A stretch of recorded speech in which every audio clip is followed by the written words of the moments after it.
Hey Mike, MK Davis has claimed that there's been a massacre because of a particular a slide that he saw with some red on it. Do you have any comments about that or whatever? Yeah, the famous massacre story. Well, yeah, I have just a few things to say about that.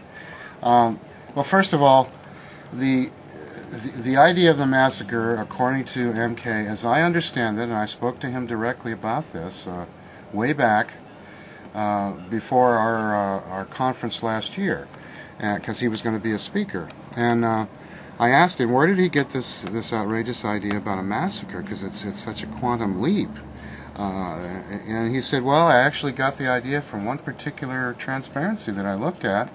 It was a blow-up transparency that I got from Patricia Patterson, a 4x5, and he sent me a copy of it, an email of his. I can see his hand holding the transparency in front of his camera. He snapped a shot of it so I could look at it. And the first thing that I noticed about it was that the entire transparency had a red shift.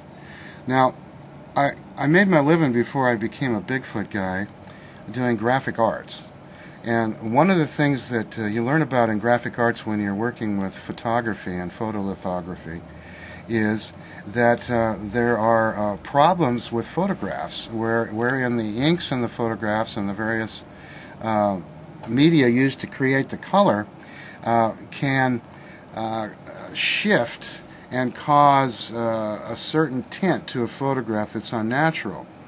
And a very common one of those is called the red shift. Now, the red shift typically happens on a print that you've had for a number of years, and say you've had it stuck in a drawer someplace or in an old photo album, and then you pull it out and you take a look at it, and everything in the photo has taken on a slight reddish tint. And so things that normally would look white are pink, and things that would normally look, say, dark brown suddenly look dark red.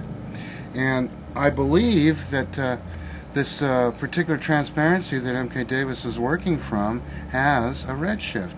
And that's what's happened there, is that the blue inks that went to make up the transparency have deteriorated over the 40 years that these things have been around, and the blue has deteriorated a little quicker than the red has, and as a result the whole thing has taken on this reddish shift. And anybody into photolithography can tell you about this phenomenon, or into photography for that matter. There's a man named Blevins also, who has a website dedicated to proving the PG film is fake. And oh my goodness, he also on his website shows a print from the Patterson-Gimlin film of Patterson making a cast of the footprint in the sand. And he points out that in one of these prints, it doesn't look like the gray sand that he cast the print in, but suddenly it looks like red clay that he's casting in. Well, it's another photo that's taken a red shift. And so everything in that picture has a reddish tint. It looks almost like a sienna print. And this is crazy that people are using this as proof that there's some doctoring or monkeying around being done, or that there were extra cameras used and different cameras and all this because of a common thing like a red shift in photography. It drives me nuts. It's crazy.